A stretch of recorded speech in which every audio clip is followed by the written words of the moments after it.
She's so frustrated Chicks. about our birthday present game. She is?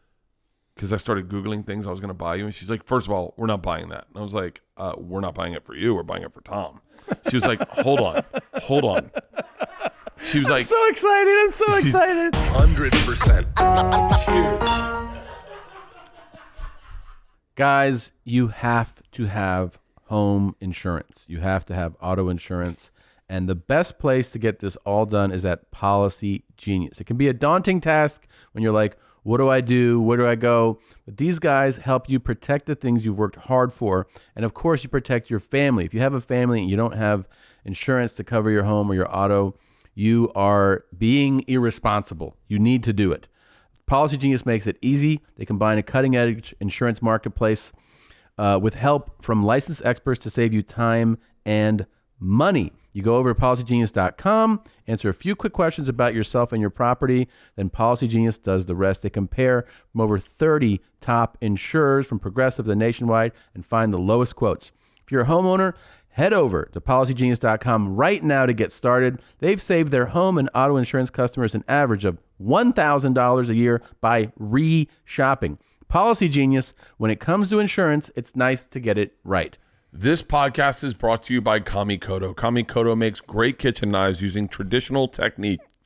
Each box comes with a beautiful, heavy-duty ash wood box, and they've got great knives of 3 sets, heavy-duty cleavers, ultra-sharp steak knives, which I've got. You haven't stopped talking about this. I love these steak knives. They're so amazing. I've had a problem with finding the right steak knives. I got these. The handles are nice, heavy black handles, sharp blades. You cut into a fillet and it slices through them. These are so great because of the boxes and the whetstone. We're giving them as gifts to all of our friends. All my parents are getting them. My sister's getting them. Everyone that enjoys red meat should be getting one of these knives. They are fucking awesome. I love these steak knives. You can maintain the edge with their whetstones. That's WHETSTON. And they're so confident about their knives that each knife comes with a lifetime guarantee. Right now, if you go ahead and buy now, Kamikoto is offering our listeners an extra $50 off site-wide on top of their biggest sale of the year. Go to Kamikoto and use the promo code CAVE for an extra $50 off. That's KAMIKOTO.com/cave. That's KAMIKOTO.com/cave. More like a fishing kind of hat today. No, this Sailor. is a badass fucking hat. Yeah. It's a Masters right now. It's a Masters, yeah. It's a Masters right now. When we're filming this, it's a Masters. This seems really high. I think it's good. For the record, it's a Masters hat. Shout out to Michael Collins who gave me this hat. And shout out to all the racists that opened Augusta National Club and didn't allow blacks or women or people of other ethnicities or religions into their club for like 80 years. What were you saying? I was actually wondering.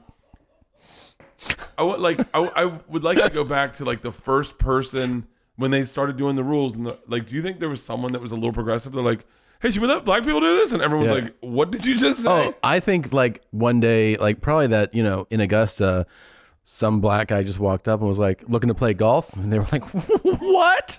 Here? Like, you can't play here. And he was like, why? When did they start letting black people play in Augusta? Hey, it was, oh boy. Good luck. It was way later than you think. Yeah, it's that's a fun game. That should be a game show. Until 1990, and no women as members till 2012. No. Yeah. No. The club long required all caddies to be black and barred black golfers. Hold on. Whoa, what the fuck? Yeah. The club held long racist and held them. They held these racist and sexist policies. I talk about this on stage. Dude, are you serious right now? Yeah, right now. You're talking about this on stage right now? Right now. Are you serious? Yes, I have a whole bit about Augusta. No women could be members in 2012. Can I tell you what's? I went to a meeting one time. There was this Klan meeting? No. Oh. There was a club, like a club. Right. Yeah. No. It's in Hollywood. It's like a members only bar. Yeah. Yeah. And so they're all over the country. Go ahead. So I get a call and they're like, this movie producer wants to meet you. He's a member of this like elite club on Sunset, down by Beverly Hills, and he's like, you cool to do that? And I was like, fuck yeah, I've always wanted to go like see what these are like, Yeah. So they're like, cool. So I go there, and I get in the lobby, and Judy, my manager, is there. I go, what are you doing here? She was like, I'm here for the meeting. I go, they let women in this club? She was like, they let women in all clubs. I was like, oh, I wanted to go to like one of the old school ones and see what it was like. All the all dudes, and like everyone's walking around half naked, and they're like, hey. That sounds. See, here's the thing. I can stand for inclusion and against having women. You know what I mean? Like, like I feel like you should let in every race and religion of man. It's baby steps of progress. Yeah. Let all the men of all different colors exactly commiserate about how they hate women. But then once you start having women come in, you're like, oh, so there's no fun here? I would love to be do they have, you can't even have like you can't even have, like. Wait, can you forbid a woman from joining a private club? Let's start one. It's like a private club. It's like, can you? Is it illegal to forbid a woman from joining a private club? Like, how'd they get away for it till 2012? That's recent, man. That's very that's like, and that's encouraging as shit. That means that we do have a shot. I was trying to think of a joke. I was trying to think of a joke about you know how like so like when you're trying to hit progress, and you're like you'll say like, oh, I don't say the F word, and people are like, wait, which one's that? Right, like, right. Come on, you know which one? And they're like, I'm like, you stop saying fuck, and you're like, no, god damn it, that's not what I'm talking about. That's not the F word. And I wonder if that happened with the N word when they were like, when the first white guy was like, hey man, I don't appreciate you not saying the N word, and they were just like in the back of a truck like, I'm not sure what word you're talking about. Yeah. And like, you mean never? And he's like, no, you can say, well, my pop said never say never. I don't know what that you're talking about. What was the other one I was just thinking of when I was saying, oh. The K word? No. Oh.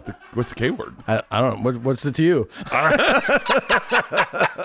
The R word? The R word. The M word? The R word has really, it's like saying that has really taken off in recent years. You know what's so funny is I really feel like you were at the beginning of the wave of reintroducing that word to people. Thanks, man. I hear that word so much. I hear it so much. So much. I hear both the R word said, and all the time. Yeah. I hear it. Let me rephrase this. I was about to say I embrace when a person of progress doesn't know you're not allowed to say that word. Yes. And they say it at, like when you're shooting a TV show and they're like, oh, let's not all be, and you're like, I know. It is the most exciting reveal. I love when I've had people talk to me about it. Like they'll be like, I just want to holler at you about the R word, and they kind of give you like a mini lecture. Yeah. And you're like, okay. And then however much time later, you're just hanging out and they're like, you know, they're like, oh, I'm fucking retarded, man. Yeah. And you're like, you're like, oh, so it is part of your lexicon, and you're not the person that you were that was lecturing me. You're just. You want to hear the best one of those? Ever? Ever.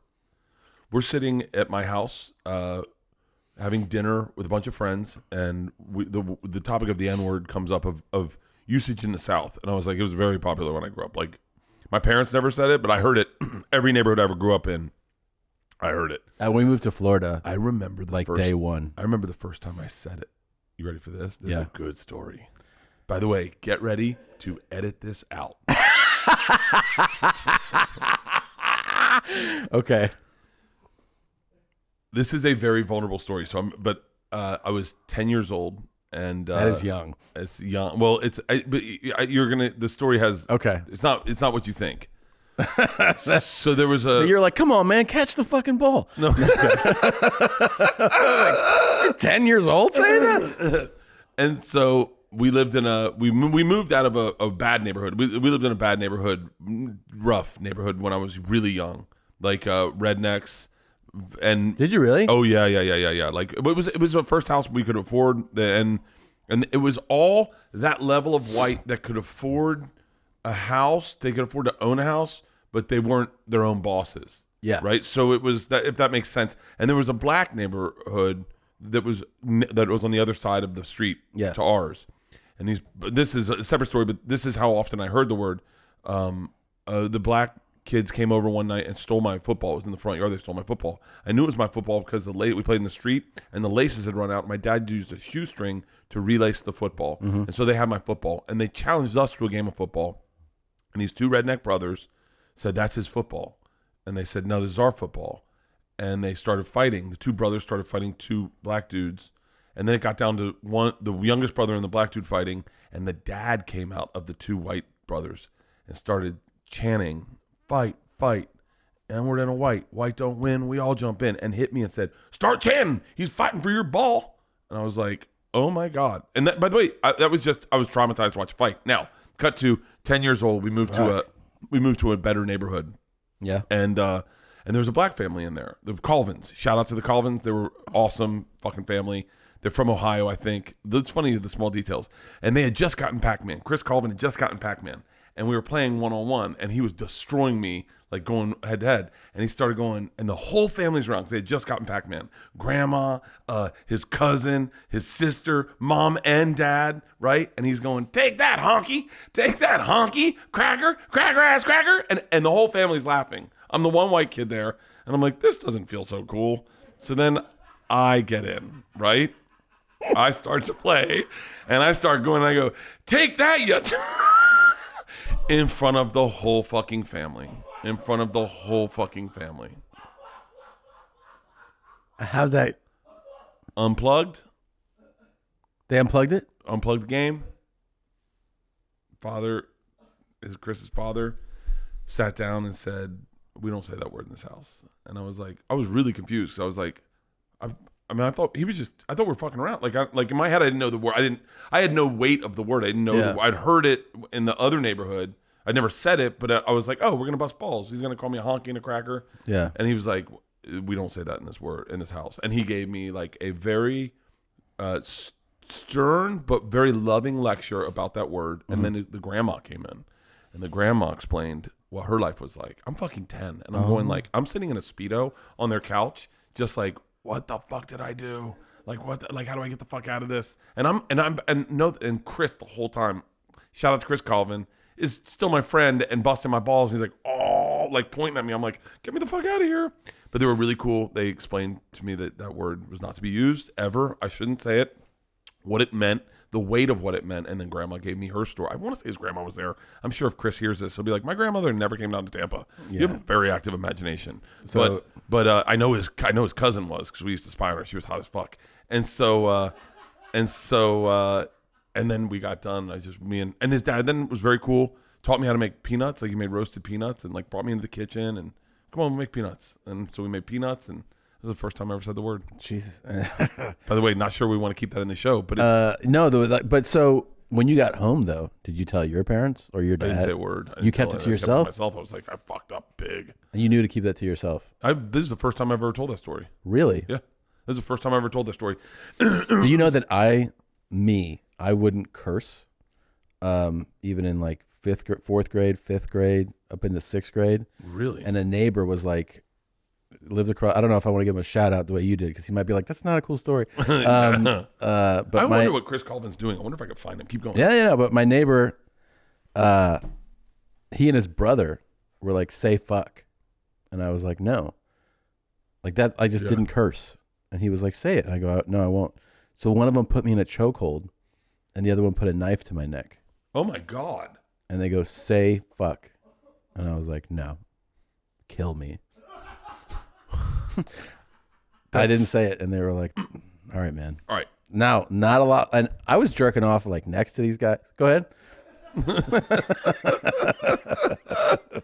So, best one of these stories of R words. This will give us an out in case we don't want to use that story.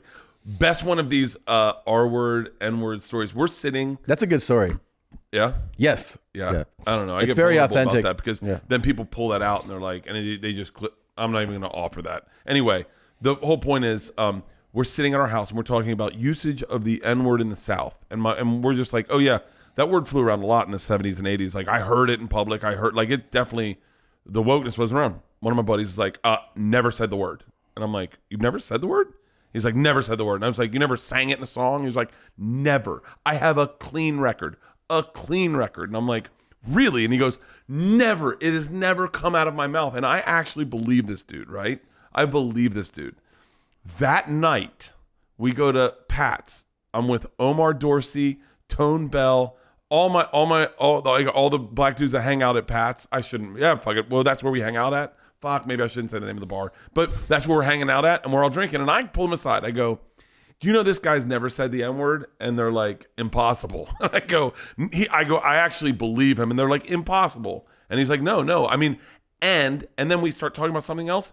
And the guy says it twice to 3 black dudes. He says it to them. 3, he's drunk, and he's just like, and he has no recollection of it. No recollection. The next night, I text everyone. I go, can you believe he said he never said it? That night, he said it twice to 3 black dudes. And he goes, I absolutely did not. And I was like, you 100% did. And then I tell him, and he goes, oh my God, I did. He said it casually in a bar? He said it casually in a bar twice. 2, 3 black guys. It was the fucking. I was like, the Omar starts going. He just said he never said it. He just said it to us. He was telling a story. Yeah. Where in the story the word was used, and it was. So he in his mind he's not saying it then. He was just drunk, and he was like, I can't believe it. I had a clean record. A fucking clean record. My daughter's never said it. I believe that. Yeah. I saw somebody at a woman at a wedding reception, hammered, and she was singing it so loud, but like people were trying to shuffle her out, and she was like, ah, and she was just singing it, and we were all like, oh my God, but she was so out of her mind, drunk. This is a great pivot because, Nadav, do you know what I'm talking about? The thing that you mentioned With earlier? T.I.? Yeah. Did you? So, I don't. This is so weird, and I don't know if because I'm such a huge fan of T.I., like literally like a huge fan of T.I. Obviously, 85 South show has T.I. on. Have you seen this? Yeah. Have you seen? Okay, so T.I. They gave us a shout out. Here's the weird thing, and I want you to hear it and tell me what you think. I don't know if we can play it, but they're talking about Miss Pat, right? Yeah, hold on a second. Let me get this on. They're talking about Miss Pat, and the way T.I. refers to me as the person that Miss Pat is on a TV show with, The Cabin, streaming right now on Netflix.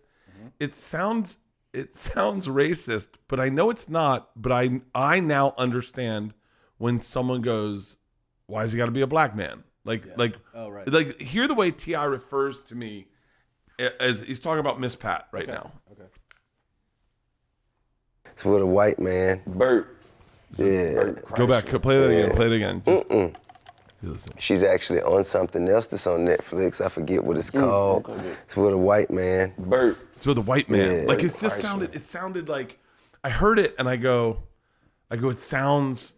I know it's not racist. I know but it's the way it comes off. It's like it makes me feel like a bad white person. Oh, right. Does that make sense? Yeah. He's a white man, and you're just like, oh, I'm better than that. Yeah, I mean, he was just like, I don't know who that guy is, but it was definitely. But I know he's dude. white. Yeah. I know he's a white man.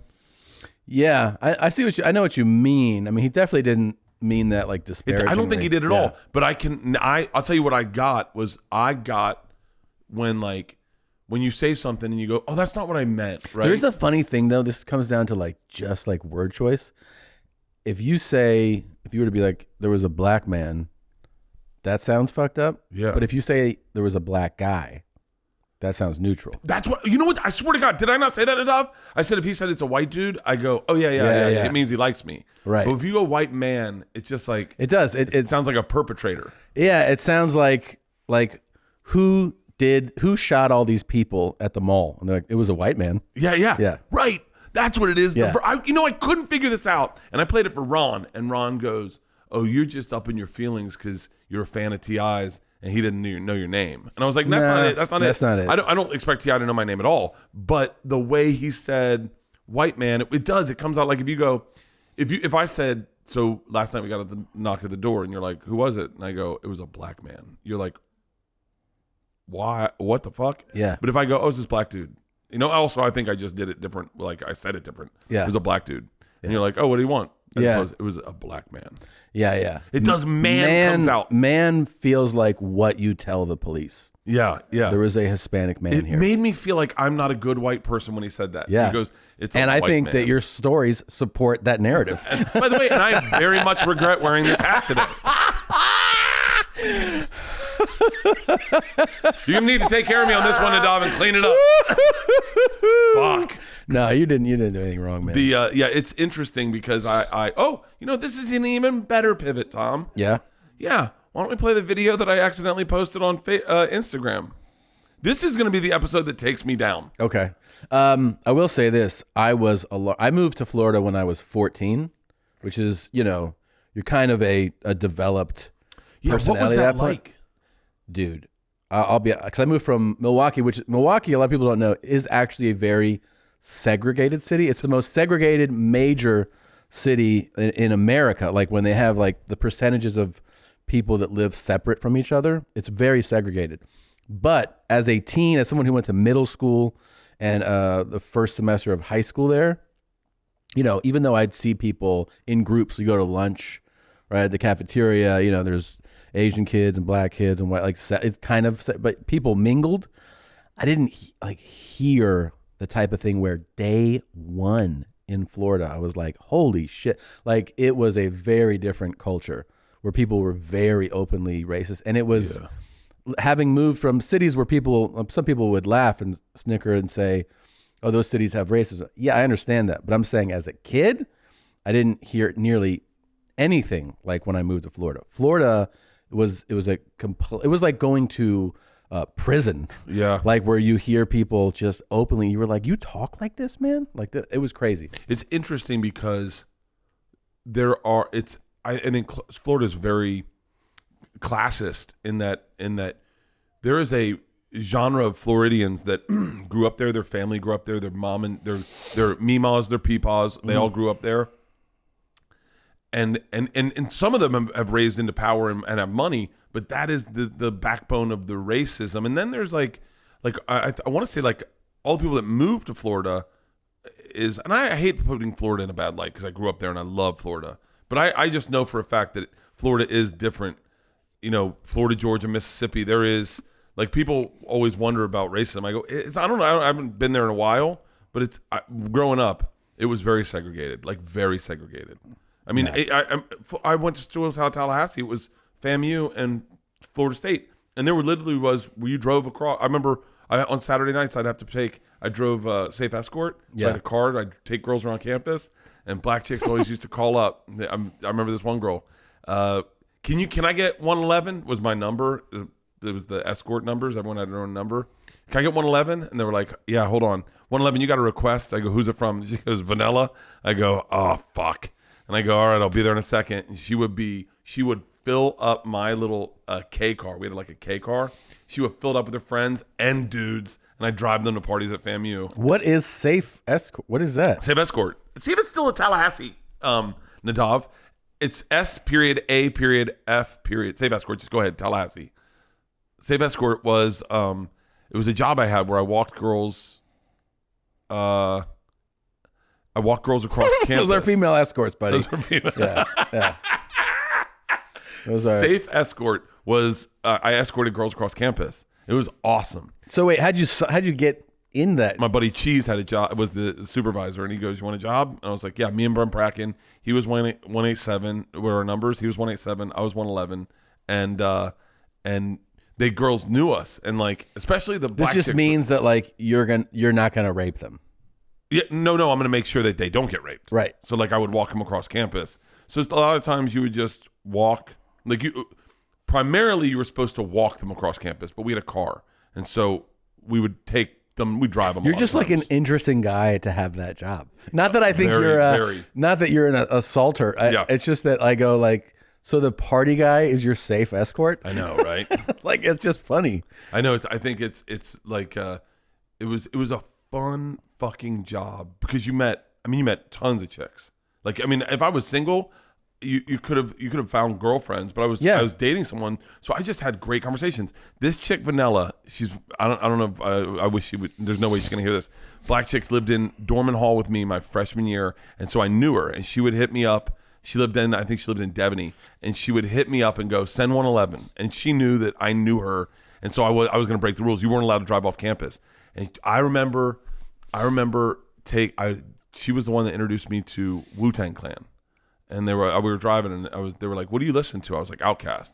And one of the dudes was from New York, and he's like, you don't ever listen to Wu-Tang? I was like, I have no idea what fucking Wu-Tang. And they started mocking me because I didn't know what Wu-Tang was. I do. I have no idea what Wu-Tang is. I was like, oh, what's a Wu-Tang? And they're like, what's a Wu-Tang? And they're like, you don't know who Method Man is? So I went and bought Method Man's album, and I didn't understand it. Like, I didn't get it. Like, I didn't get what he was taught. Like, how? Like, I'd never heard, like... This sounds like a board meeting at Augusta National right now.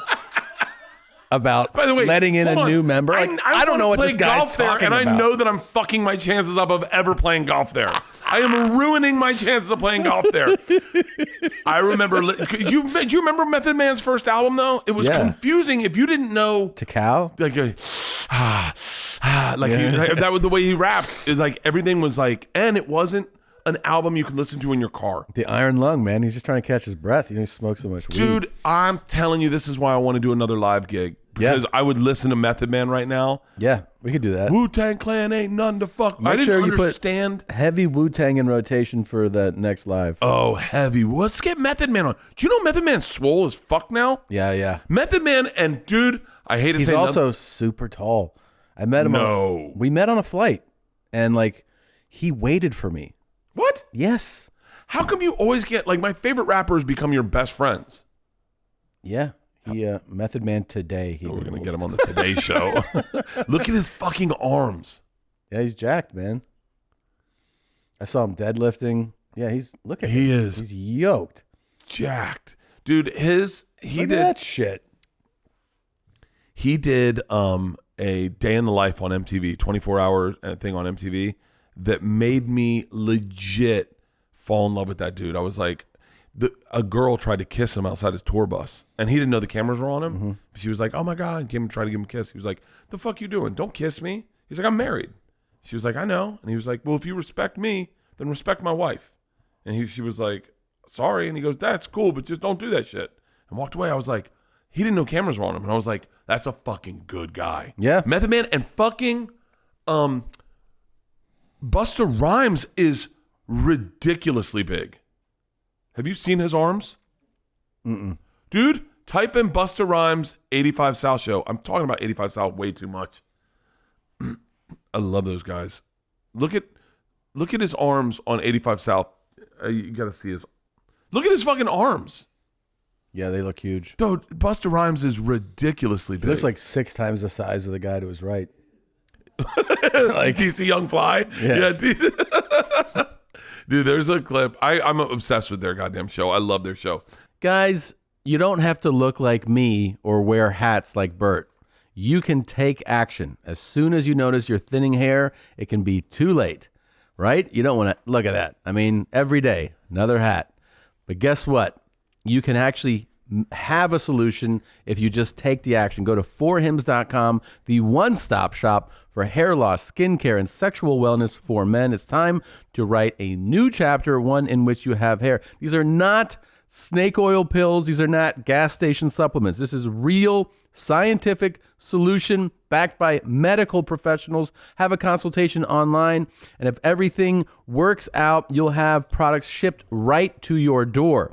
Today, Hims is giving you their best offer yet. If you're not happy with your results after 90 days, Hims will give you a full refund. Right now, our listeners can get their first visit absolutely free. Go to 4hims.com/bears. That's 4hims.com/bears. Prescription products require not only consultation with a healthcare professional who will determine if a prescription is appropriate. Restrictions apply. See website for full details and important safety information. Remember, that's 4hims.com/bears. This podcast is brought to you by DHM Detox. By the way, these are so valued that I just asked if I could steal the rest of our pills here at No Bears, Two Bears, One Cave, and they're holding on to theirs. We tore through these on hot summer nights. These are your drinking buddies. There are 2 pills in here. When you have your first drink, you pop these 2 pills, and these are like vitamins that your body needs when you party. I love these. 2 capsules after your first drink, and it goes to work. Tens of thousands of people are using the DHM Detox as their drinking buddy body, as did all of us. It's the science to help boost your body's natural response to alcohol to help break down those toxins. It's a perfect stocking stuffer this Christmas for your friends and families and even yourself. And remember, the holidays are upon us. Stay prepared. You don't want to wake up Christmas morning not feeling 100%. Try them out. No Days Wasted offers a risk-free purchase. So if you don't love it, they'll refund it your first box, or you can just send them to me. This is a no-brainer. We've got a very special Black Friday sale with 30% off your order and free shipping in the U.S. Just head over to nodayswasted.co/bears30 and use the promo code bears30 at checkout. That's nodayswasted.co/bears30. This week only for 30% off. What is it about hip hop stars that when they get older, they all fucking get huge? Like Dr. Dre. Yeah, I think that happens. I think it happens to entertainers, not just rappers.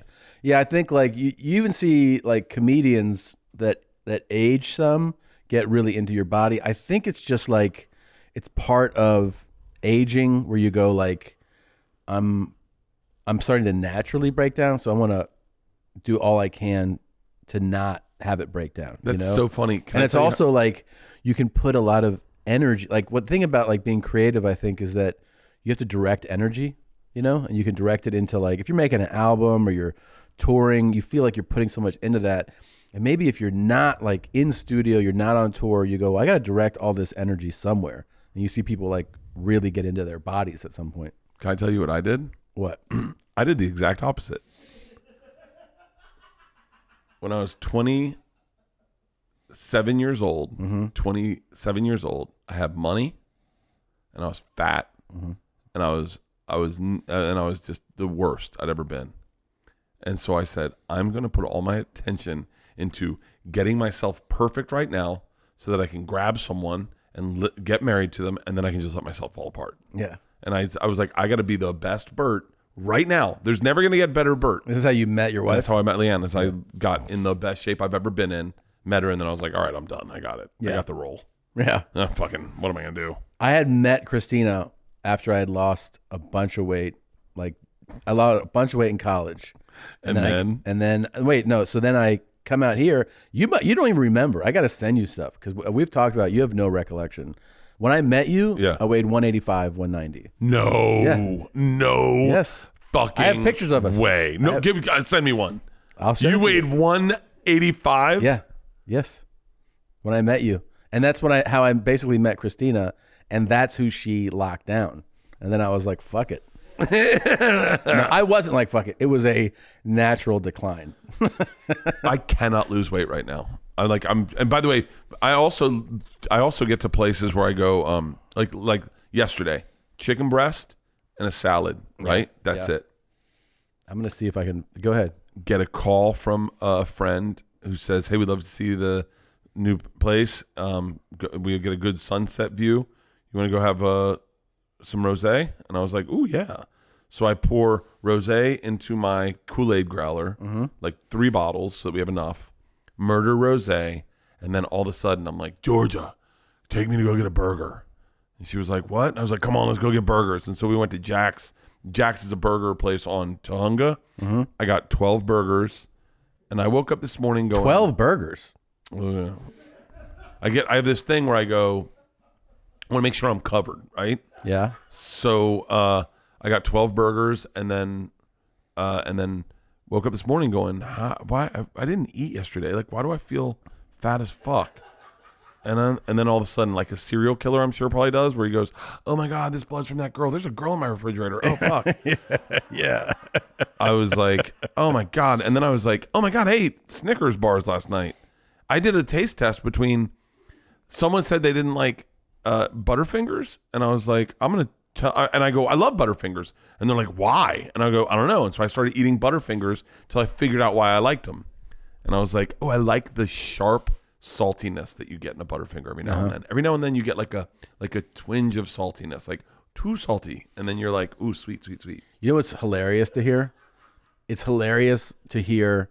We should actually do this. We should splice you going like, I cannot lose weight right now.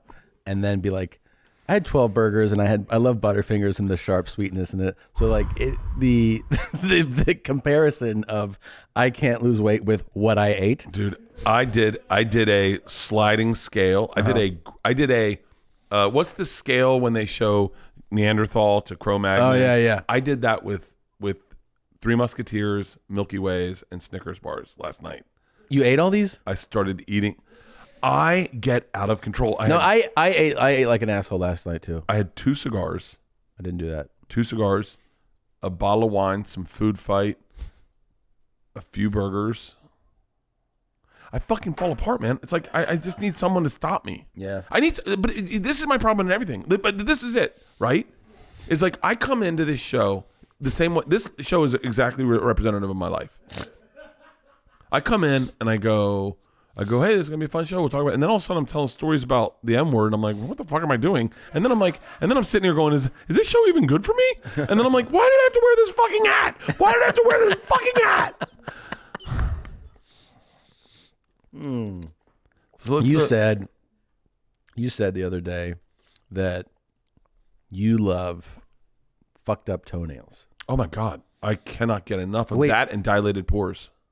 Why do you love fucked up toenails? Do you like seeing them get like Cleaned up. cleaned up? I like when you see like a foot and the guy's like, and you like, I love my feet is killing me. And then the guy's like, what is that? And then all of a sudden you're like, and then they clean them up and the guy's like, all right, we'll see you in 2 weeks. And the guy comes back in 2 weeks and they look normal. I love that transition. I'm really into ingrown toenails and ingrown toenail removal. Like, I don't know what it is. I can't stop fucking watching it. Dude, you give me more than anything. They have anything with feet. For whatever reason, I'm into like feet. Yeah. I remember tweeting to Cam Haynes and I was like, hey, can you send more pictures of your feet? I was like, I don't know, because he runs so much. I was like, I got to see these feet. I don't know, man. David Goggins put a picture of his feet up and I was like, Are they all fucked up? Oh, they're pretty aggressive. Yeah, he runs like ultra marathons. I had a dream that look at David Goggins' fucking big toe is just just ground into sand. Yeah, see, I don't like looking at that. I love it. Can you zoom in?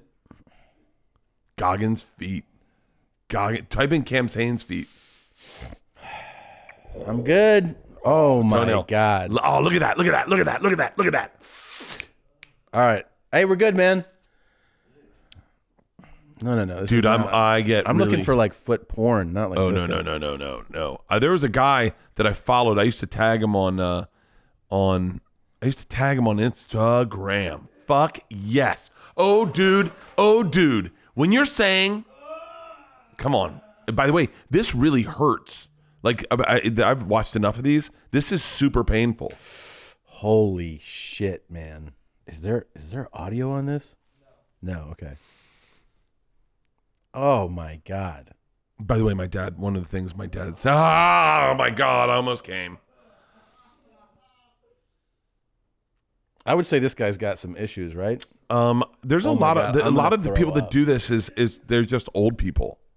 To get like that? Yeah, a lot of old men. do dilated pore removal. Dilated pore removal. Have you ever seen this? This will make you fucking come. Dilated pore. Oh my God, that was rough. Dilated pore.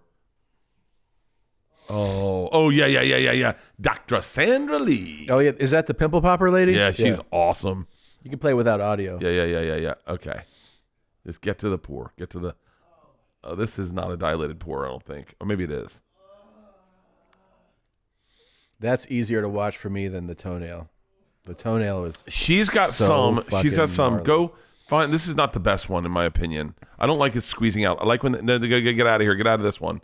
I could do that for a live. You could not give me a long enough day of pulling out dilated pores. God. Tell this, Nadav, reach out to Dr. Sandra Lee. See if she can give me a dilated pore. Find one of my pores, dilate it, and then we remove it on a live event. You really want to do that? I would do that in a heartbeat. Do you wish you had a cyst right now to be removed? Not a cyst. I don't like cysts. Why not? Why not? I don't like a cyst because you never know what they are. You think they're cancer the whole time. Well, let's say they're not a cancer. Yeah, but I don't want a cyst. I want a dilated pore. But do we know is there an actual definition? Yeah. For what is a Type in dilated? definition of dilated pore.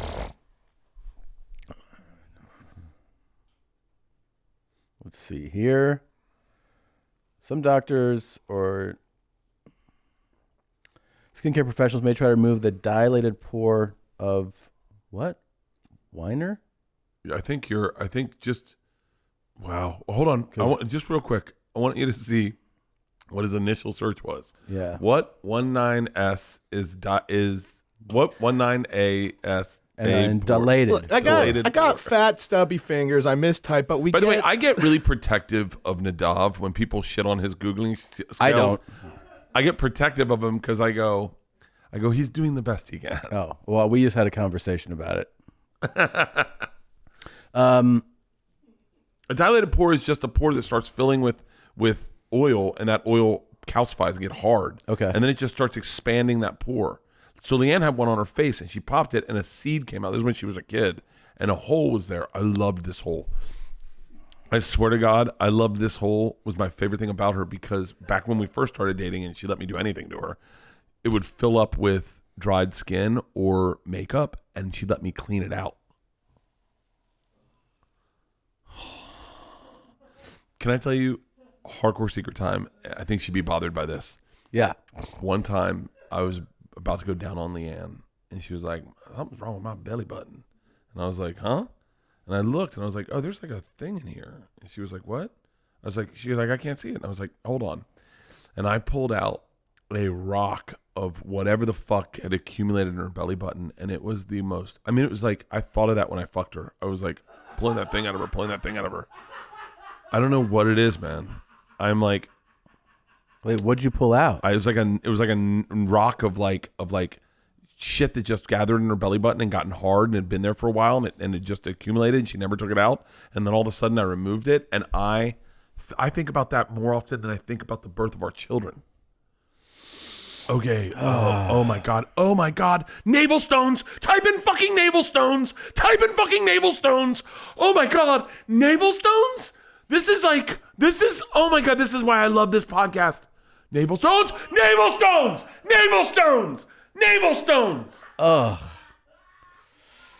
Ugh. Real quick, go to YouTube, type in navel stone removal. Oh my God. Navel stone. Oh, well, there you go. Extracting The big biggest stones. navel stones. Yes. Oh, warning. Boy. Navel stones. What the fuck is a navel stone? My goodness. Oh! Shut the fuck up! Oh, That's in their belly button. That's in their fucking belly button.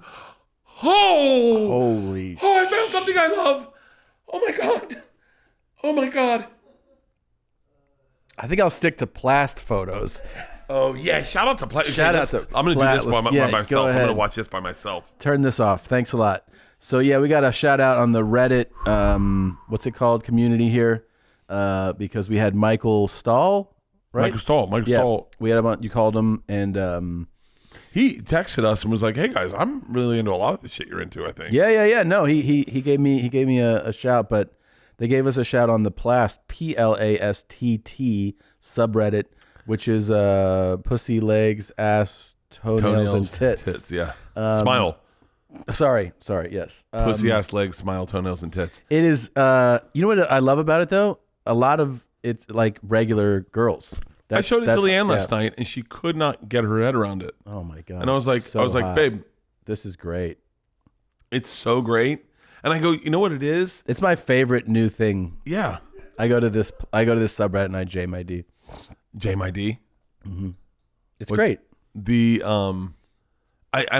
goes, I don't get it. And I go, what do you mean you don't get it? She goes, I don't get it. Like, why is this, what's so sexy about it? I go, it's not sexy. It's fun.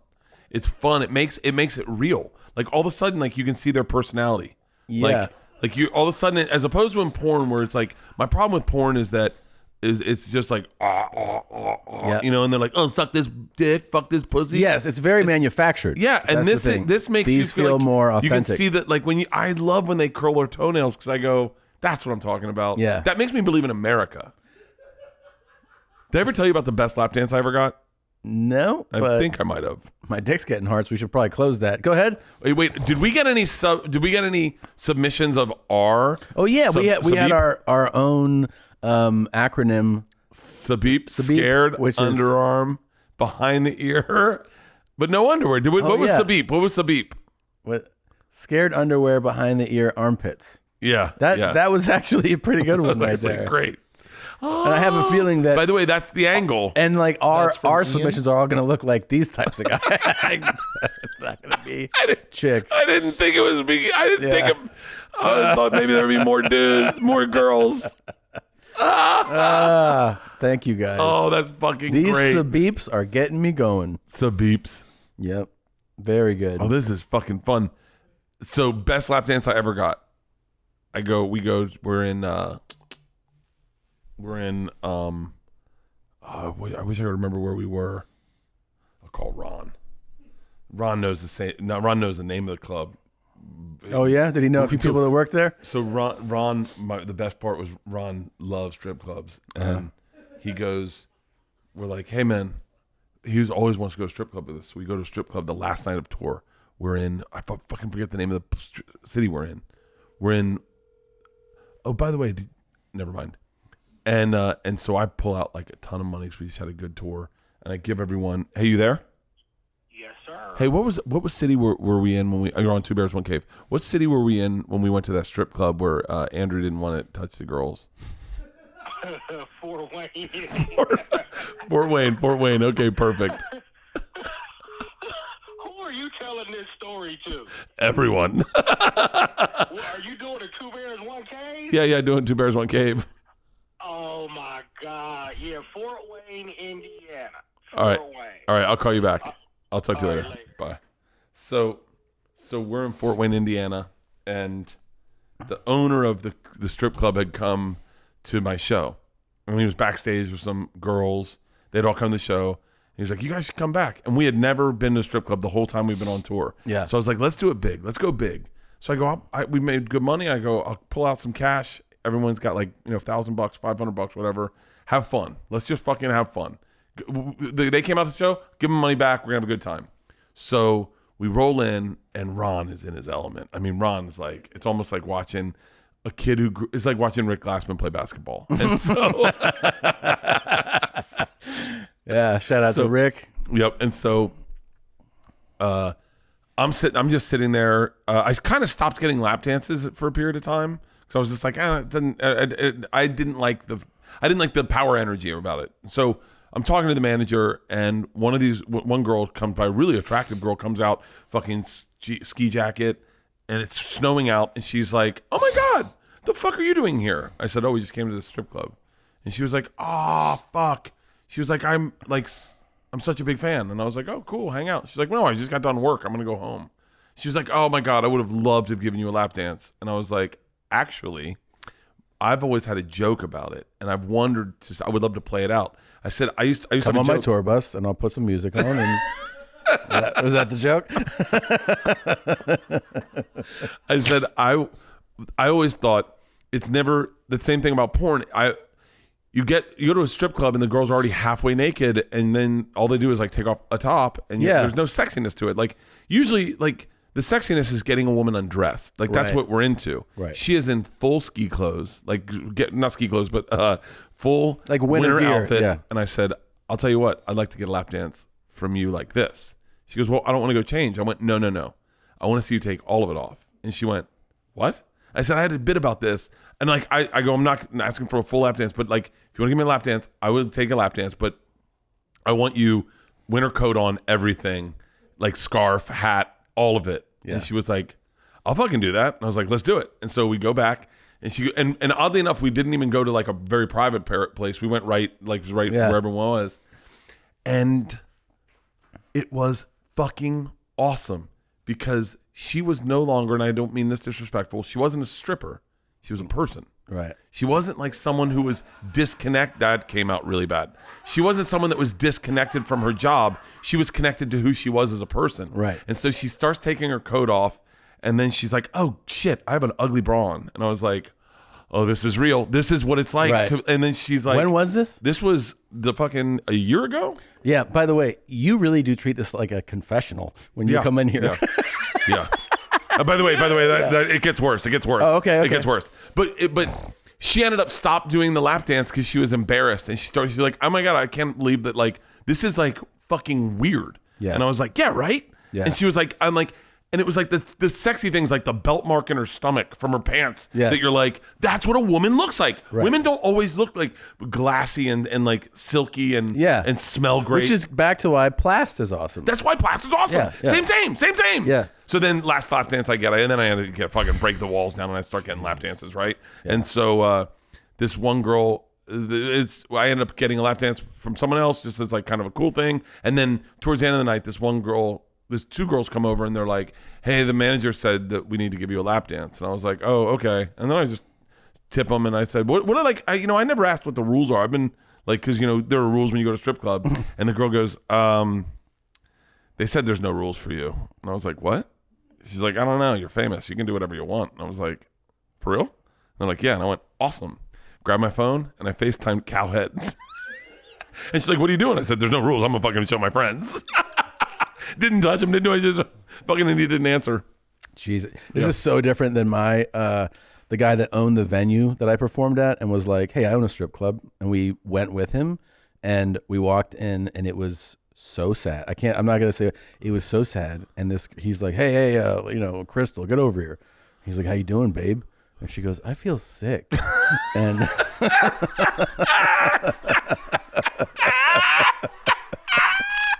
and yeah, she goes, "I feel sick." And I was like, "Oh." And then she goes, "I don't know what I have." And he goes, "I would love to come all over your face." And she looked at me and she went like, "I don't think that's gonna help." Yeah, she was like, "How checked out is this fucking guy?"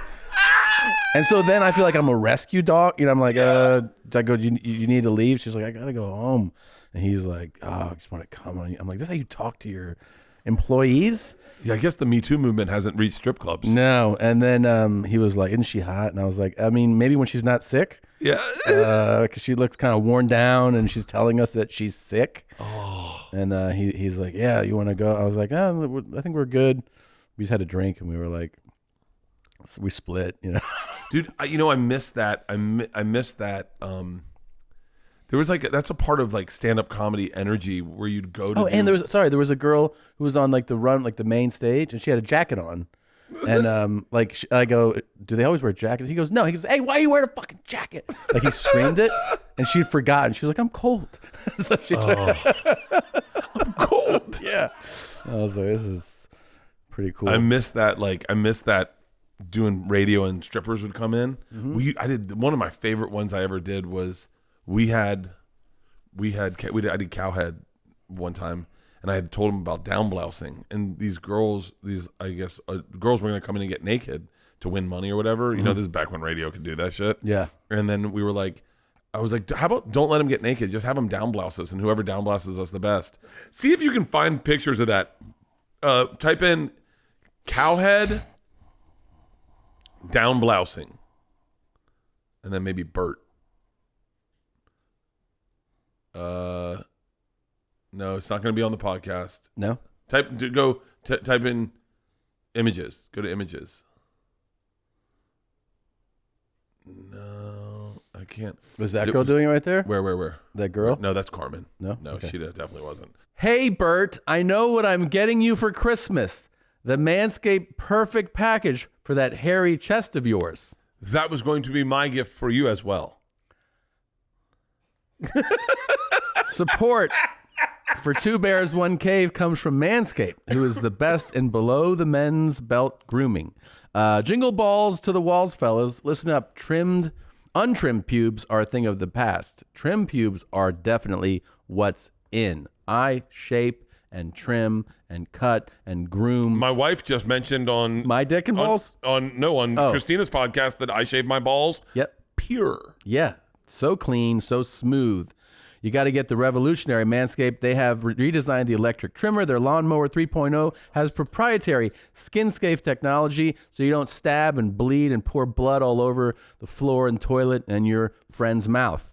Right now, you can get 20% off and free shipping at manscaped.com/bears. That's 20% off with free shipping at manscaped.com/bears. Clean up your nuts and make Santa proud this year. Between the constant news, the pandemic, and everything that's going on right now, anxiety is at an all-time high for yours truly. I am feeling overwhelmed, and I know you probably are too. We're all in the same boat together as most people are. With Talkspace online therapy, connecting with a licensed therapist for a fraction of the price for an in-person therapy is invaluable. Get matched with your perfect therapist from the comfort of your own device and reach out 24/7 whenever something's on your mind. Unlike in-person therapy sessions, Talkspace gives you 24/7 access to a therapy room. Send unlimited messages. They're on a mission to make therapy affordable and accessible for all. I am in therapy and I am doing it online as well. And it's so great. It's affordable. They have a therapist network. So you have thousands of licensed therapists that have experience over 40 specialties, including and not just limited to depression, anxiety, substance abuse, trauma, relationship issues, food, and eating. Oh my God, this is everything that's wrong with me. The bottom line is that we all need someone to talk to. Talkspace wants to give you the support that we deserve at a price we can afford. As a listener of this podcast, you get $100 off your first month of Talkspace. To match with your perfect therapist, go to Talkspace.com or download the app. Make sure you use the promo code BEARS to get $100 off your first month and show support for this show. That's BEARS at Talkspace.com. No, but it was so awesome. It was like, I think the older I get, the more I get attached to the subtlety of sexuality, as opposed to I don't know, or the fascinating like the subgenres or strip clubs don't do it the way they did when I was 18 and you're like, I'm seeing someone naked. Now I want to see someone naked with some English on it, you know? Yeah, exactly. Well, yeah, I mean, you actually have a good mind for I'd never heard of down blasting to you. You knew about the plast thing. You find these quicksand porn, little spin on the ball. Yeah. And then that's, I think, from age, right? That's just I think just being bored and going what can I find that's sexy? I know I've told you about the freeze motion Japanese porn.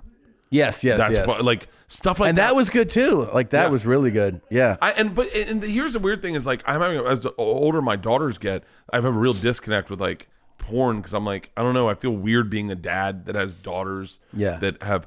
I had a dream last night, and they're probably exposed to porn, which is so weird. The kids of this age all have these, so they're probably sent things to each other all the time. You know?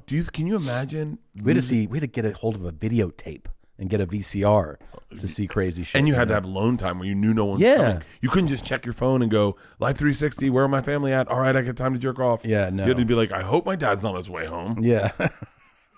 Jesus. I can't believe I never got caught jerking off. I know. Never got caught jerking off. I never got caught Never. Either. And I did it so much. Are you kidding me? Yeah. I got to give a shout out to Nadav. We were talking about this last week. The funniest thing Nadav's ever said, we were talking about jerking dudes off. Do you remember this? And I was like, I immediately go, I'd jerk a dude off, great, but I've never jerked someone off this way. I've only done myself, right? Yeah. So I go, I'd have to get behind them and jerk them off as if I'm doing it to myself. And Nadav goes, yeah, you're putting on someone's tie for them. Hold on. Let's do this the right way. Yeah. What was I just about to say? Oh, I had a dream. That Georgia started dating a 32-year-old man last night, right? My dreams are pretty intense. So Georgia starts dating him. He lives in Philadelphia. 16? She's 16. Yeah. He lives in Philadelphia. He found her online, and he's been grooming her, send me some pictures, whatnot. And this is your dream? This is my dream. And I find out, and she goes, you're not going to separate the two of us, Dad. I'm in love with him. And I go, God damn it, you're not in love with him. He's a fucking dirtbag, and he's older, and this is what, I go, fuck that. So I'm fighting with Georgia, and Joey Diaz calls, and he goes, dog, we pay this guy a visit, right? This is my dream. So me and Joey Diaz go to a bar in Philadelphia. We walk in. Joey goes, which one is he? And as we walk in, the one guy behind the bar sees us and starts to leave. I go, he knows who we are. And we go and Joey grabs him in the back and Joey breaks all his fucking fingers one by one with a hammer in this dream. And he's like, you never text Georgia Kreischer. Do you understand that? He's like, I won't do it. He goes, no, we're making sure you won't do it. Because next time we come in, we cut your fucking fingers off. And I'm like, and I'm just watching Joey break finger by finger. And I woke up. I wanted to call Joey and thank him. It's a very vivid dream, man. I'm having a hard time with being a parent of a teenager. Yeah. I actually know, by the way, I worked with somebody where this person was employed after doing some time, and they were from one of the large Los Angeles gangs. Yeah. And when I was complaining about my issue with somebody, he was like, if you get like a few $100 together, I know some guys that'll go and break that guy's legs and everything. I was like, okay. Broken femur is a game changer. Yeah. It's a game changer in life. Your life will never be the same. Yeah. And if like somebody could do it under $1,000, that's great value. I'll tell you right now, I won't say names, but there was a professional football player who was accused of rape that went to Florida State. I think you know what I'm talking about. And I thought, yeah, you narrowed down a few seasons. this podcast is so bad for our careers. I really wish I had more of this today. Yeah. And I thought, as a father, if someone did that to my daughters, it's game over. Yeah, of course. I don't even need believe all women. I don't need he said, she said. I don't need a court of justice. If my daughter says it happens, I cut their fingers off easy. I cut off all their fingers, and I enjoy it. I take my time with it. I really would be so, if someone hurt my daughters, I would be so vengeful that I couldn't control myself. Yeah. I could not fucking control myself. I think that emotion is very relatable for like all parents. All parents. I mean, you think of Bobby Lee asked me, he goes, what would you do if I like killed one of your kids? And I was like, what? Like I go, the fact that like you're even going to ask that? I start getting creative on how I'd kill him. I'd take him to the beach and I'd bury him up to here in a hole. And I'd wait till the tide came in and I'd sit and I'd drink and I'd blow cigarette smoke in his face and I'd just drink and I'd watch him die slowly. It's a good one. I told him I would disembowel him in front of his family and make them eat pieces of him. Yeah. Oh, that would be cool. I can't believe there's not more revenge murders. There are. Well, you should more of them. Yeah. Like there was that case a few years ago where a guy had been, I forget if he was arrested or convicted. Maybe he had been arrested for kidnapping and I think kidnapping and killing a kid. Yeah. And he was at the airport arriving because it was like an extradition or something. And the father was at the airport and he pulled out a gun and he shot him. And the judge was like, yeah, we understand. That there needs to be more judges like that. Yeah. And by the way, I hope I'm not sounding callous. I wouldn't just shoot someone. I'd want to enjoy it. I would want to take my time with it. Like I would really, sometimes I have fantasies that I come into my house and dudes are like breaking into my house and then my daughter's my wife tied up and I overtake them. Mm-hmm. And my favorite saying in these fantasies are, oh, we're going to have a fun next month. And I put them in a box and I keep them under my bed. Mm-hmm. Every now and then I go, you didn't think this was going to happen, did you? You didn't think, you have no control over your life. Like I fucking fantasize. If someone hurt my family, it really kind of boggles my mind that there aren't more revenge murders. I have a similar fantasy where like I've always played out taking my time too.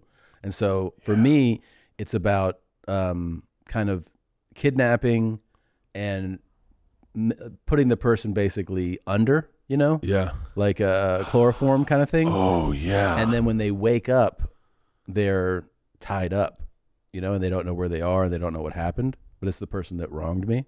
And then I slowly do things like cut open their quad and pour salt. I knew what movie you were going to. Oh, yeah. Wait, what? No, not Dexter. You know what movie it is? It's the guy. It's not. It's one of the movie stars. His family gets murdered, and he goes to prison. He goes to prison, and then he escapes out of prison and slowly tortures the people that hurt his family. Do you know what movie this is? Maybe it's by the guy that played. He's the Scottish guy. He's got a little bit of an accent like that. You know? Not sure. Was it Taken? No, it's not Taken. Well, Taken's kind of Taken's, in that genre. but like, Taken, Tooken. no, it's maybe it's the guy. Who's the movie star that was in like 300? Was that guy Gerard Butler? Type in Gerard Butler. Type in Gerard Butler movies, and then let's see what movies there are. And I guarantee you it's him. I just want to say it's certainly him. Okay. That's the guy? It's Gerard Butler. Go. No. Yeah. Keep going. Okay, stop expanding them. Law-abiding citizen. Oh, with Jamie Foxx? Yeah. Law-abiding That's the citizen. one? Have you seen the scene where he tortures the guy? He first cuts off his eyelids and goes, and then has a mirror. And he goes, I want you to see all of this. Yeah. Oh, that's what I do. Yeah. Like, look at this. Yeah, Yeah. that's the kind of thing you would do. Torture scene. Yeah. I would definitely do that. I would definitely, like, I'm actually shocked. I am stunned that our society isn't run this way. You could do that thing too, where like, because I figure, take like an electric drill and just like jab it in someone's knee or their foot, and then they're screaming and they pass out, and you give them adrenaline to wake up. Yeah. Dude, I'll tell you what. Let's make a deal right now, okay? If anything happens to our families and we have to do this to someone, we help each other out. Yeah, definitely. I would help you out in a heartbeat. And then when we got arrested and went to prison, I'd be in cell with you going, we did the right thing. Yeah. We did the right thing. You got to put a sign out. You got to put a sign in front of your house and let everyone know. Dude, you hurt my family. I hurt everyone in your family. Imagine like if you just make an incision like right by the ear and you peel the skin off like you're peeling an orange off of someone's face. I cover them in dilated pores. Yeah. And I just remove dilated pores every day from their body.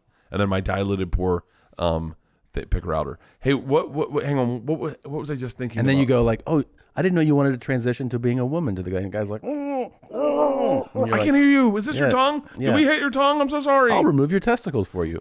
Yeah. I am I'm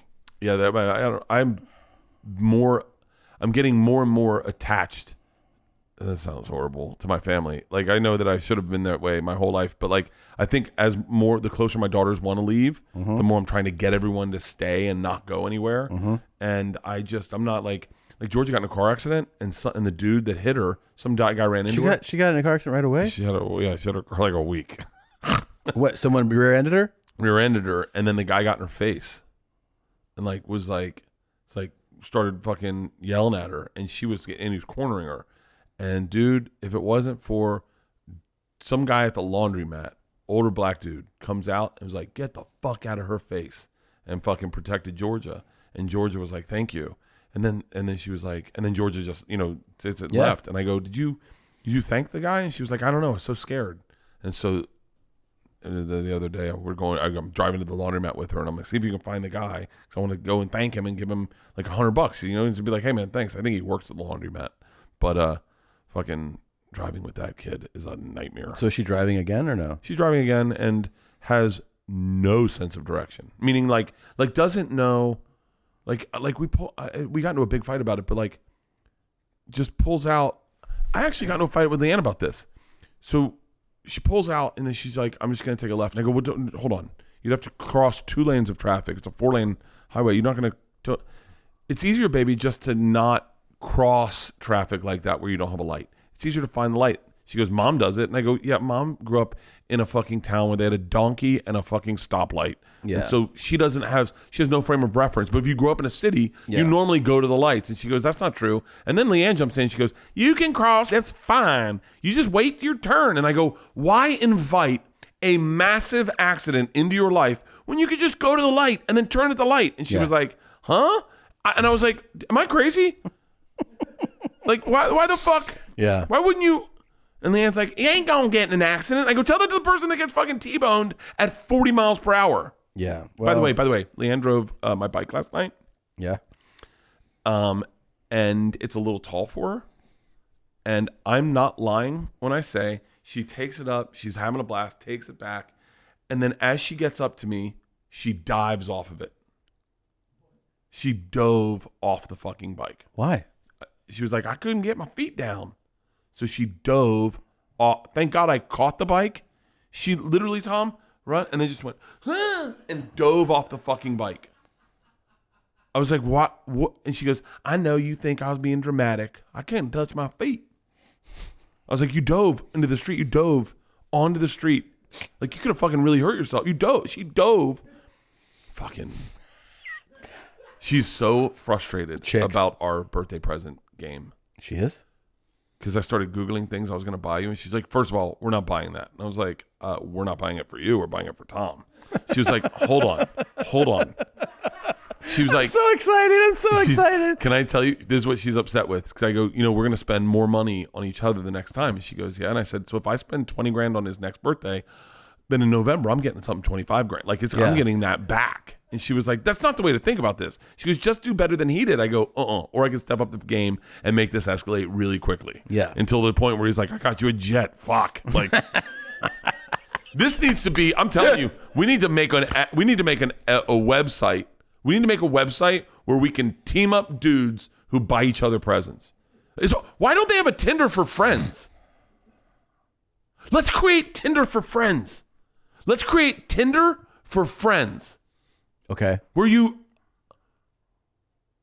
I guess you could use Tinder and just not fuck them, huh? Yeah, but I mean, they're trying to get you to fuck, I guess ultimately people would end up fucking. Yeah, like people always end up fucking. Yeah, they're like, I met him on. I thought we were gonna hang out on the friend app. And then he fucked me. And then he fucked me. Yeah.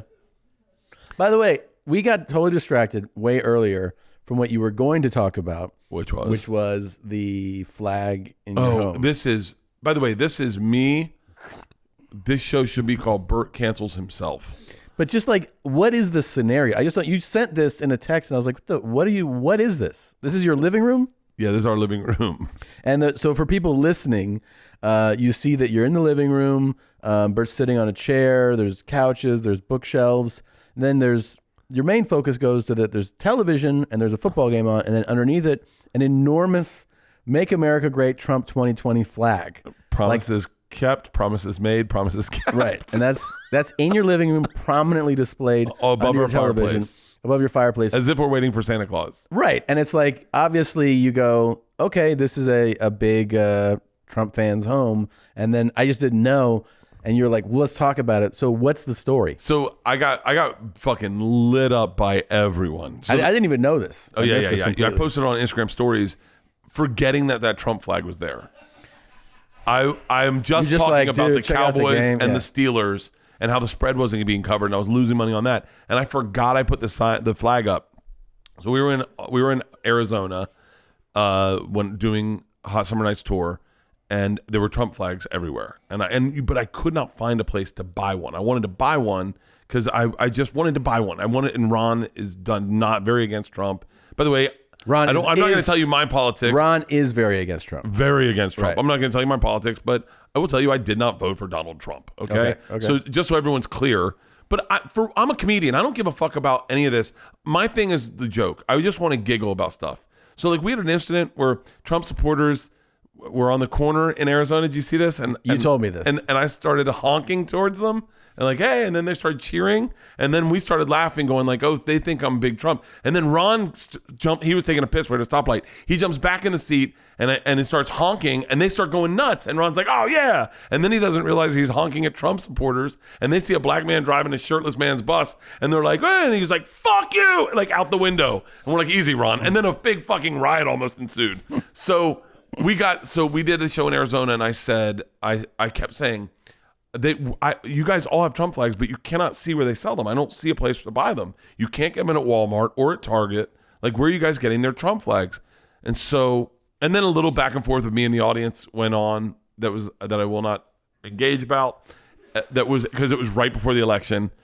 And then this dude came up and he was like, hey man, I got you a Trump flag. And back like up to the front at the end of the show.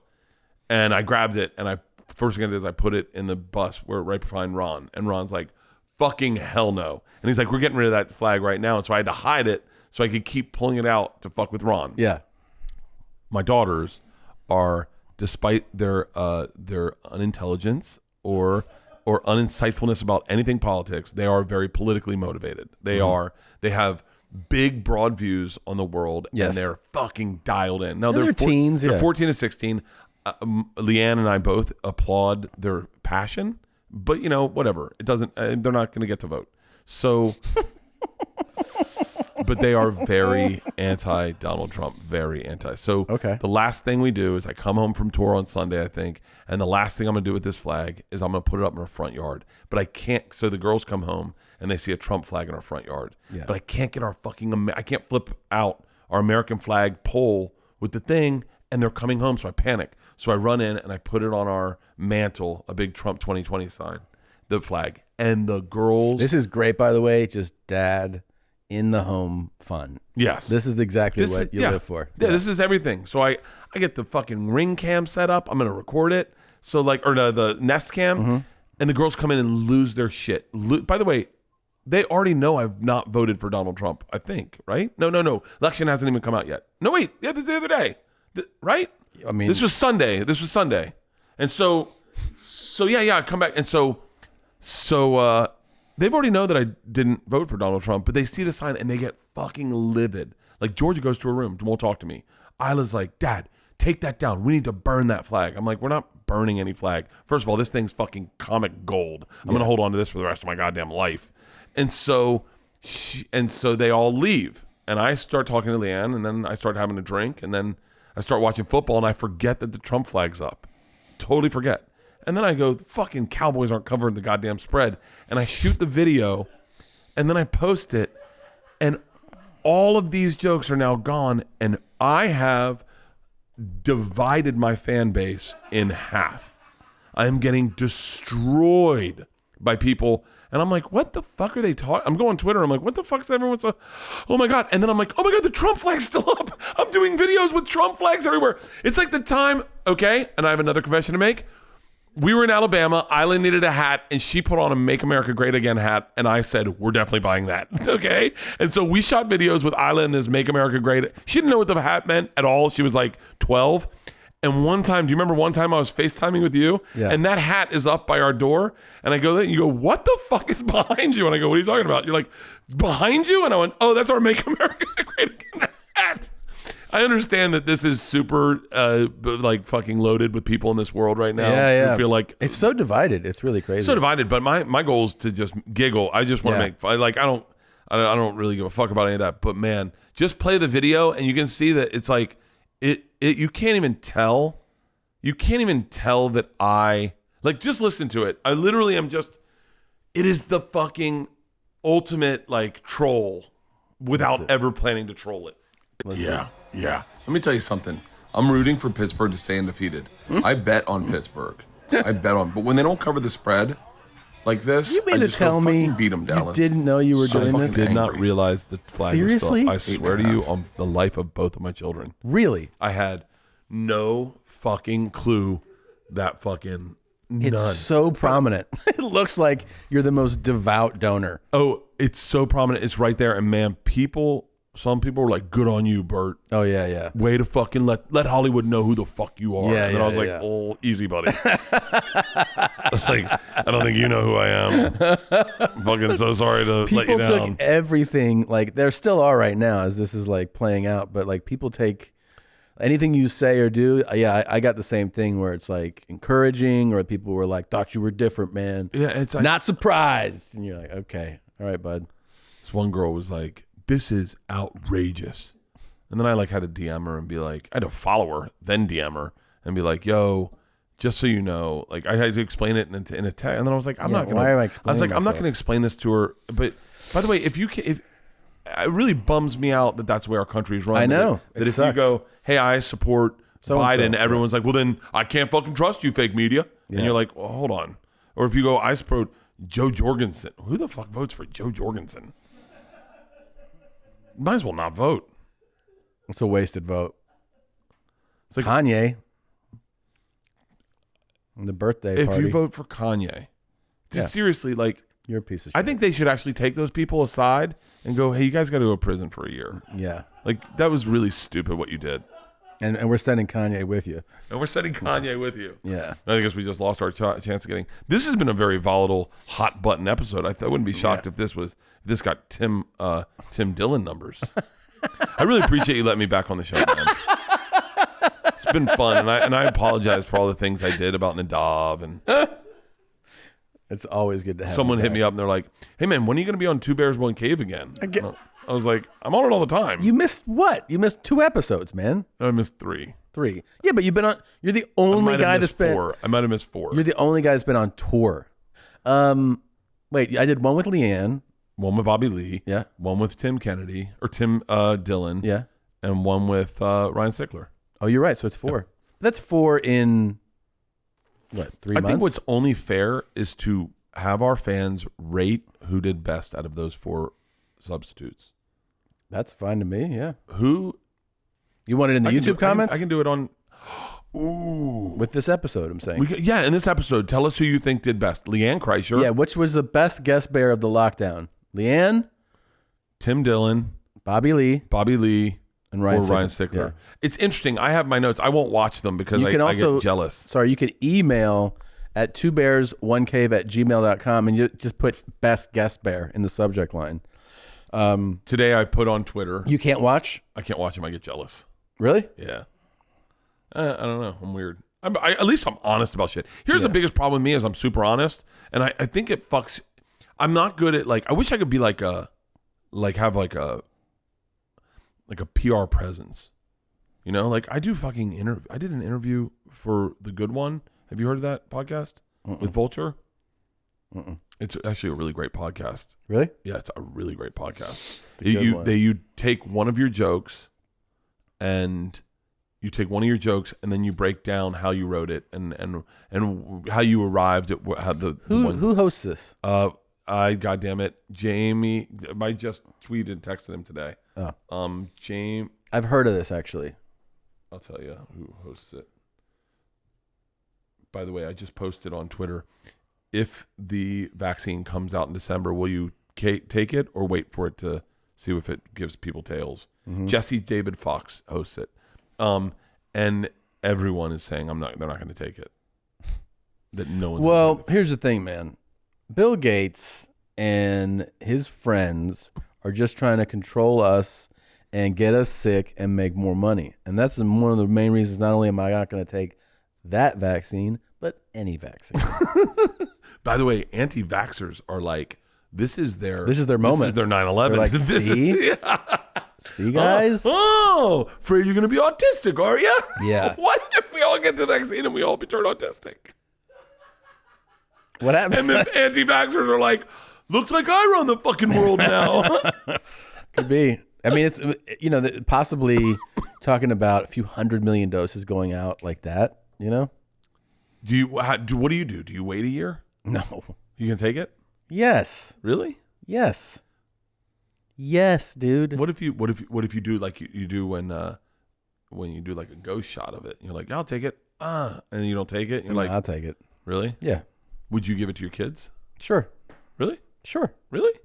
If it's I'm not talking about something you made at the house. Yeah. But if this is a approved and it's gone through all the nothing that's been this is a rushed version of this, but if this is an approved and tested vaccine and doctors are my doctors. I'm not talking about some guy on Twitter who's let me break it down for you. It's I think I'll talk to the infectious disease doctors. Yeah, that is funny. I'm listening to people on Twitter break down the vaccine, and I'm like, who the fuck are you? You talk to infectious disease doctors, and they'll tell you on it because there are if it's a vaccine where doctors are split, that lets you know what you need to know, right? That's if there's literally a split in the medical community about the effectiveness of it or the safety of it, that's not ready. But if they're saying this is ready for public consumption and it's effective. I mean, the Pfizer one they said was 90% effective. 90% effective. I mean, why would you not take that? I was thinking, yeah, hold up, see what happens. How long? Sit back in the cut for 6 months, see if 6 anyone starts growing a tail. Oh. Just see if there's, I don't know. I mean, ultimately, I guess Here's the deal: it's You like can't listen to the dummies on social media. you go to your parents will definitely take it because I mean, not to be crass, but they've got 20 more years, maybe. You know, Not 20. Yeah. not 20 on mine either. Yeah, no. 8.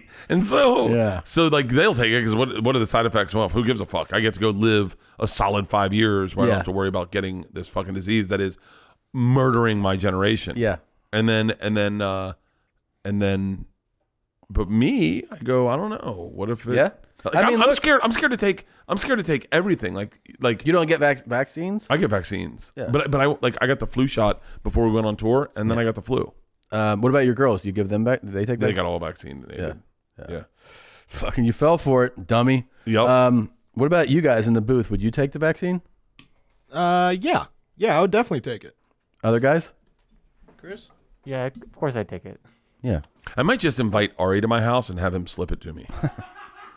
That way I feel better about taking it. I'm like, God damn it. I guess I got vaccinated. Oh my God. That'd be What perfect. did we not cover on today's episode? Well, we got some good race discussions, some sex stuff, some porn stuff, some gross stuff, some political stuff. This is a real Yeah. fucking This is a banger. smorgasbord. Yeah. You basically came and you said, I'm no fucking guest host. And you came here and dropped a hammer on it. Hey, try to ruin your career that quick, Ryan Stickler. All right. Well, this was fun. We're gonna be competing in some stuff coming up. We keep working out details. Yeah. Privately, we'll announce it soon, but it'll be fun. We'll have a good time. And we're going to try to figure out another time to do another live one. I love that live one. We'll figure out I a live really one. love that live one. That was the most fun, and people loved it. It was great, Yeah. man. If you missed the live one, people have asked. You go to tomsegura.com or YMH Studio. What is it? Rentals page? Yeah, rentals. tomsegura.com/rentals, and it has the other lives that we did, and this the Two Bears one, and then we're doing YMH Live number 3 on November 20th.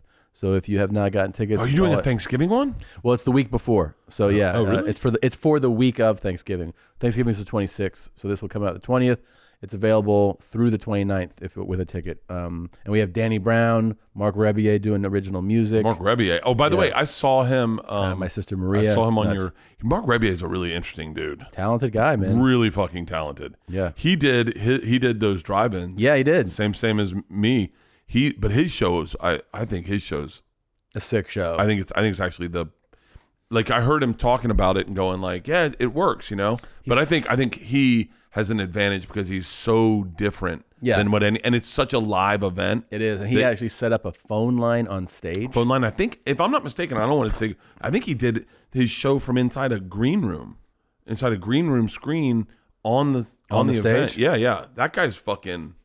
That guy's. He's I cool. think we talked about this last episode, but I fucking really. He's very cool, and he's kind of oddly muscular. Like yeah, he's got like lean. an Owen Gray look, if you know what I mean. I see what you mean. I bet he has got a hog on him. yeah, I think If so, you can too. get Mark Rebier to show his dick on your mom, looks like it's right. he does have a hog on him. Yeah. How the fuck do these guys all have big dicks?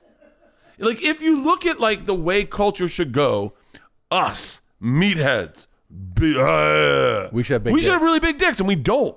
Yeah, Mark Rebier's got a hog on him. I guarantee it. it's crazy that we. What are you googling? Let's see. Tom Segura.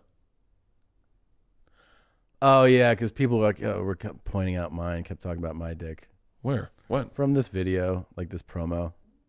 Oh wait, play it. Let me see it. You can hear it. Yeah, you can do full. This is. I watched this, but Here you go. Like, go full screen though. YMHvirtual.com is the place to go. Get your tickets. What we do is an entirely live show experience. It's not like that a is podcast. fucking hilarious. I guess I forgot that it was. You didn't have your shorts on. Yeah. To hold it up. I did that sometimes. Yeah. It was just everybody was like, didn't know you had that hog on you. That's the way it is. Anyways, this was fun. Love you. See you guys. We'll talk to you soon. I love you too. Bye. Bert and Tom, Tom and Bert. One goes topless while the other wears a shirt. Tom tells stories and Bert's the machine. There's not a chance in hell that they'll keep it clean. Here's what we call 2 bears, 1 cave. No scripts, a bit of booze, amateur partology, dirty jokes, raunchy humor, no apologies. Here's what we call Two Bears, One Cave.